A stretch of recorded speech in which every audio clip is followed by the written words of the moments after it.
What do luxury brands see that the world still doesn't fully understand? Why is it that every time a legendary fashion house searches for the perfect face, one name appears again and again and again? Welcome to Jikook Lover, the place where the biggest secrets behind global idols, luxury power, and hidden influence are finally revealed. Before we begin, make sure you hit like, drop your opinion in the comments, and subscribe right now, because what you're about to hear isn't just another story, it's a truth that has left even industry insiders shaken. Because the question that still haunts the luxury world is this: why is Jungkook always chosen? And the real answer might give you chills. There was no warning, no dramatic countdown, no official announcement, no global press conference preparing the world for what was about to happen. And yet, suddenly it was everywhere. A massive screen in the heart of the city lit up. People who had been walking without a second thought suddenly stopped. Conversations faded, eyes turned, phones were raised. Because the moment his face appeared, everything changed. It wasn't shock. It wasn't confusion. It was recognition. Not just of a person, but of a presence. A force that luxury brands, global executives, and industry gatekeepers had already recognized long before the public fully understood it. His name was no longer just the name of an idol. It had become something else, something bigger, something impossible to ignore. He was the golden magne of BTS. He was Jungkook, but the real mystery wasn't who he was. The real mystery was why he kept being chosen. Behind closed doors in Paris, inside silent executive rooms in Milan, across towering offices in New York, decisions worth millions, sometimes billions, were made in complete secrecy. Luxury brands do not gamble. They do not choose faces based on emotion. They choose based on precision, strategy, predictability, because one wrong choice could damage decades of legacy. And yet, every time Jungkook entered the conversation, something unusual happened. The hesitation disappeared. Executives who had spent weeks debating suddenly agreed. Creative directors who had analyzed countless global stars suddenly stopped searching. It was as if, deep down, the decision had already been made. Not because they had no other options, but because none of the other options felt inevitable. An anonymous creative director once revealed something that quietly spread through the inner circles of the fashion world. He said, "We didn't choose Jungkook because he was safe." He paused, then added something that no one could forget. "We chose him because he was undeniable." That word lingered. Undeniable. Because numbers alone couldn't explain what happened next. Whenever Jungkook appeared wearing something, even casually, the effect was immediate. Products sold out. Search traffic exploded. Global attention shifted. Not gradually. Instantly. Industry analysts began noticing patterns they couldn't fully explain. Campaign engagement rates surged beyond projections. Brand visibility reached markets they had never penetrated before. But what disturbed and fascinated them most was not the numbers. It was the emotional reaction. People didn't just see Jungkook wearing luxury. They felt something. Connection, trust, curiosity, desire.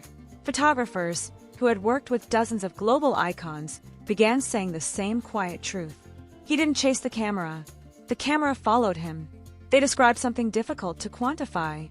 Stillness, control, authenticity. He didn't look like he was trying to sell something. He looked like he belonged there. And that difference changed everything. Luxury is not just about price. It is about belief. Belief that something is rare. Belief that something is worth it. Belief that something matters. And somehow, Jungkook didn't just represent luxury. He amplified it. Then came the moment that shook the industry completely. A campaign was released. No aggressive promotion. No overwhelming media push. No dramatic build-up. Just one image. One silent, powerful image. Within hours, the internet erupted. Search engines flooded. Social media platforms surged. Products vanished from inventory. Not days later, not weeks later. That same day, executives watched the numbers in disbelief. They had expected success. But not this. Not this level of response. Not this speed. One senior executive later confessed in a private interview, "We have worked with global legends before." He paused, then continued carefully. "But what Jungkook creates is different." Different how? Even he couldn't fully explain it. Because it wasn't just visibility.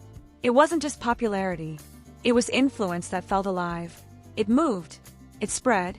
It stayed. Even among people who weren't fans. Even among people who had never followed his music. They saw him, and something made them stop. Something made them look twice.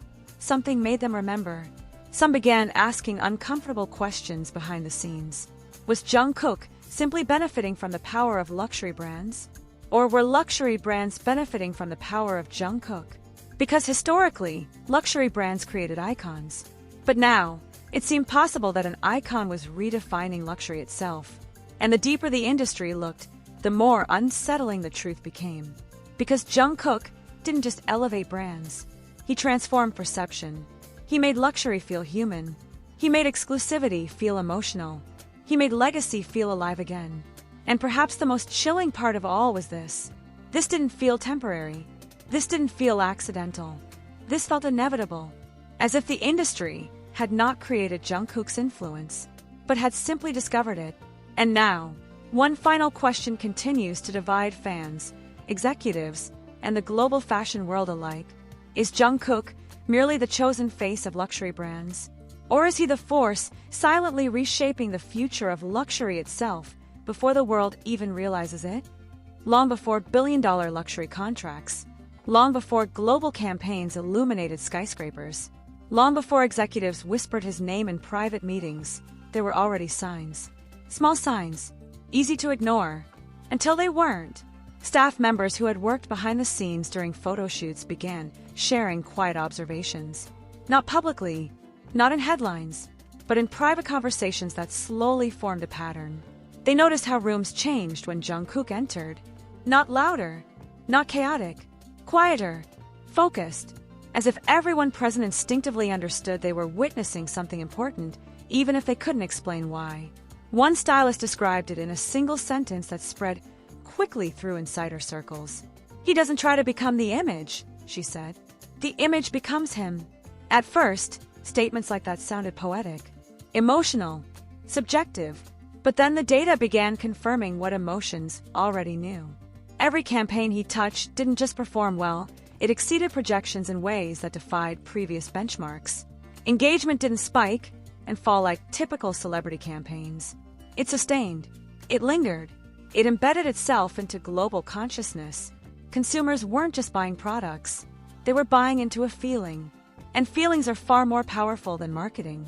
Luxury brands had spent decades trying to manufacture emotional connection. They built stories. They crafted identities. They constructed illusions of rarity and meaning. But Jungkook seemed to do it without trying. Without forcing it. Without saying anything at all. That silence became part of the mystery. He didn't need to explain himself. He didn't need to convince anyone. His presence alone was enough. Some industry veterans began asking uncomfortable questions they had never asked before. What if influence wasn't something you could create? What if it was something you either had or didn't? Because Jungkook's power didn't behave like traditional fame. Traditional fame was loud. It demanded attention. It fought to stay relevant. But his influence moved differently. It didn't chase. It attracted. Even global luxury houses like Calvin Klein noticed something unusual the moment he became associated with them. Internal reports showed massive spikes in younger demographics, audiences luxury brands had struggled for years to authentically reach. But it wasn't just young fans. It was everyone. People who had never purchased luxury before suddenly became curious. Not pressured. Curious. That distinction mattered. Curiosity leads to exploration.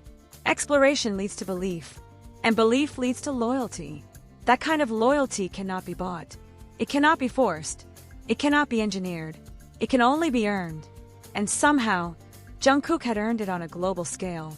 But perhaps the most chilling realization came when analysts compared timelines. They discovered something almost impossible to ignore. Luxury brands didn't just gain visibility after choosing Jungkook. They gained relevance. In an era where attention spans were collapsing, where trends died overnight, where even legendary names struggled to remain culturally dominant, association with Jungkook didn't just boost numbers. It restored cultural energy. It made brands feel alive again. And that raised a question few were brave enough to say out loud. Were luxury brands choosing Jungkook because he represented the future? Or were they choosing him because they feared becoming irrelevant without him? Because history had always followed one rule: luxury defined icons. But now, for the first time, it seemed possible that an icon was defining luxury.